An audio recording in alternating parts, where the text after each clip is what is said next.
Hey there, welcome to the Movie Review Mom YouTube channel. If this is the very first time you've been here, yay, I'm so glad you finally found me. I've been waiting for you. And if you're a returning subscriber, yay, thank you so much for coming back. You know already as a subscriber that my goal is to save you time and money by sharing with you the inside scoop on filmmaking quality and content. So you can decide whether or not you want to spend time or money or both watching a particular film. So today, the movie I'm reviewing is called The Beast Within. This nightmarish fantasy releases theatrically nationwide on July 26th, 2024. The film is rated R. It's an hour and 37 minutes.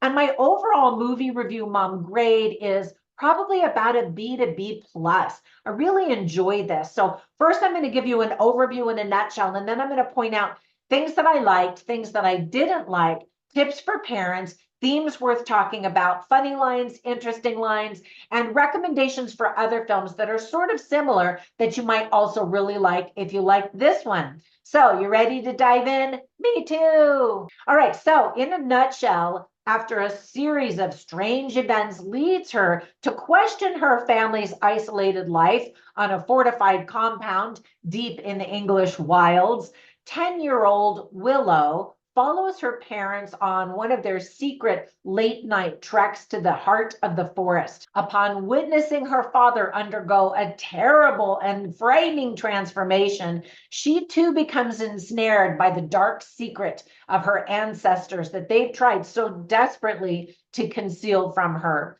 The creepy film was directed by Alexander J. Farrell, who also co-wrote it with Greer Ellison. So, quick tips for parents. I think that this might be too frightening for a lot of children. Teenagers could probably handle it, but there is some profanity, including a few F-bombs. We see blood and gore and some odd, creepy things. I'm trying to make this a spoiler-free review. Some of the themes that are illustrated very well are family secrets, family, parenting, legacy, and trust.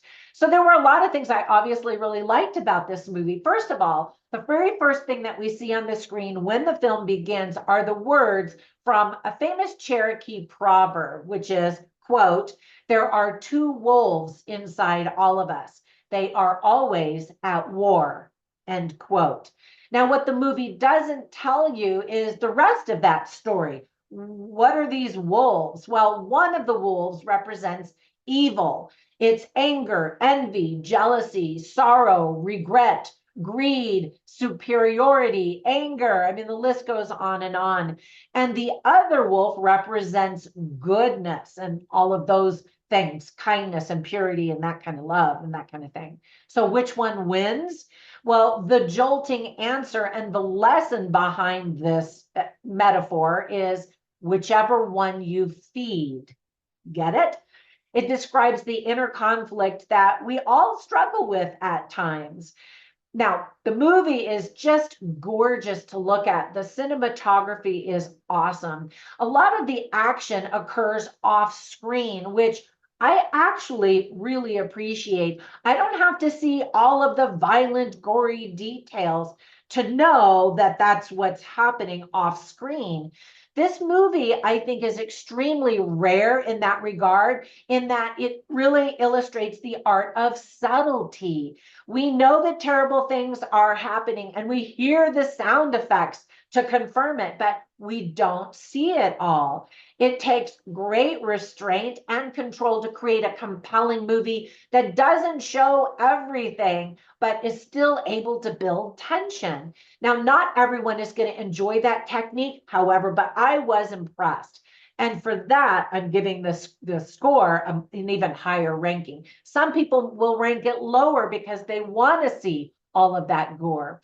Now, the small cast includes Game of Thrones fan favorite Kit Harington, also James Cosmo, Ashley Cummings, and Kaolin Springall. I was impressed with each of their performances. They all did a really great job. And because this is a horror movie, there's some really great sound design, which you would hope in a movie like this. So on the list of things that I didn't like, it's pretty small, a short list. There is some green screen that is used that's kind of obvious.